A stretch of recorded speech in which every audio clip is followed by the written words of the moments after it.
ভারত না প্রথম থেকে বাংলাদেশের উপর আগ্রাসন চালাতে চায় সব সময় থেকে। ভারতের মতো বন্ধু যদি থাকে তাহলে আর ওই দেশের শত্রু লাগে না। তারা সংখ্যালঘু এবং সংখ্যাগরিষ্ঠের মাঝে একটা নৈরাজ্য সৃষ্টি করতে চেয়েছিল। আমাদের সাবেক প্রধানমন্ত্রীকে যে বন্যাটা আসলে আমাদের জন্য ভালো, আমাদের প্লাস পয়েন্টস গুলো দেখতে হবে। এখানে আমাদের উত্তরাঞ্চল প্রতি বছর ভেসে যাচ্ছে, এটা নিয়ে তার কোনো মাথা ব্যথা ছিল না।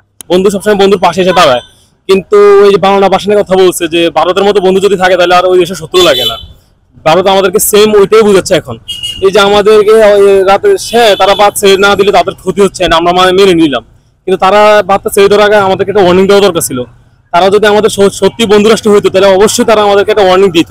গত 15-16 বছরের যে একটা দাসত্ব সুলভ আচরণ ভারতের সাথে বাংলাদেশ সরকারের কারণেই যেটা ছিল, এটা আসলে বাংলাদেশের মানুষ ইন জেনারেল পছন্দ করতো না। কিন্তু আসলে আমাদের মানে রাজনীতিটাই এরকম ছিল যে আমরাও দাস ছিলাম আসলে সরকারের। সে যেখানে যাচ্ছে আমাদের ওখানেই যেতে হচ্ছে, এরকমও আমরা মন্তব্য করতে শুনেছিলাম আমাদের সাবেক প্রধানমন্ত্রীকে যে বন্যাটা আসলে আমাদের জন্য ভালো, আমাদের প্লাস পয়েন্টস গুলো দেখতে হবে। এখানে আমাদের উত্তরাঞ্চল প্রতি বছর ভেসে যাচ্ছে, এটা নিয়ে তার কোনো মাথা ব্যথা ছিল না। কেন বাংলাদেশি মানুষ ইন্ডিয়া বিদ্বেষী হয়ে যাচ্ছে? তো আমার কাছে ব্যক্তিগতভাবে যেটা মনে হচ্ছে, আমরা যখন বাংলাদেশে বৈষম্য বিরোধী ছাত্র আন্দোলন, তখন আমরা দেখতে পেলাম ভারতীয় কিছু দালাল মিডিয়া বাংলাদেশের বিপক্ষে অবস্থান নিল। বিশেষ করে রিপাবলিক এবং বেশ কিছু এজেন্ডা ভিত্তিক টিভি চ্যানেল বাংলাদেশের বিপক্ষে গেল।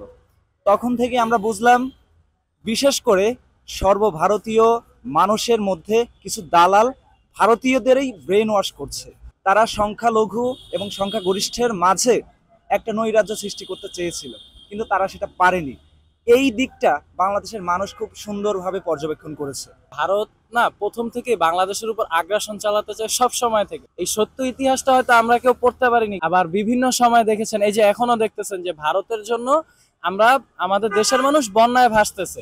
এই জিনিসটা তারা কোনোদিন ফিলও করতে পারে না। আর যখন মনে করেন যে শুকনো সময় থাকে, যে গরমকাল, যখন পানি প্রয়োজন আমাদের দেশের নদীতে চর উঠে যাচ্ছে, তখন তারা আমাদেরকে পানি দিচ্ছে না। এই বন্যাটার পরে ইন্ডিয়ার মানুষ এরকম হাস্যরসাত্মক যে আচরণটা করেছে, জি নিউজ থেকে যে নিউজটা করা হলো যে বাংলাদেশের হাবুডুবু খেতে খেতে বাংলাদেশের কাতরার্জি, এটা খুবই খুবই মানে ন্যাক্কারজনক একটা রিপোর্ট ছিল।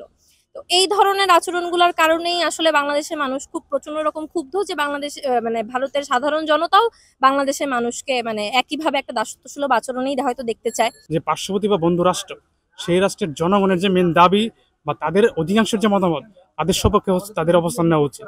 কিন্তু ভারতের প্রত্যেকটা পদক্ষেপ বলুন, এই 16 বছর ধরে এই সরকার আমাদের উপরে নির্যাতন করা হচ্ছে। আমাদের প্রতিবেশী দেশ তারা চাচ্ছে যে আমাদের দেশের উপর একটা অধিকারই করতে, তারা চাচ্ছে যে বাংলাদেশটাকে তাদের নিজের মতো চালাতে। কিন্তু আমরা তো এটা হইতে দেবো না। আমরা দেশের একজন নাগরিক, আমরা অবশ্যই দেশকে ভালোবাসি। আমরা এই দিক থেকে আমরা প্রতিবাদ করছি।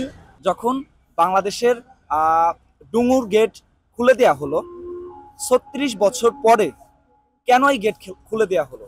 যখন পানি বাংলাদেশে আসলো, বাংলাদেশের মানুষ তোদের যখন সমস্যা হচ্ছিল, বাংলাদেশের 3 বাহিনী যখন হিমশিম খাচ্ছে এই বন্যাতদের সহযোগিতা করতে, তখন ভারতের দালাল মিডিয়াগুলো এর সুযোগ নিচ্ছে। তারা বলছে বাংলাদেশের মানুষ এখন হাবুডুবু খাচ্ছে।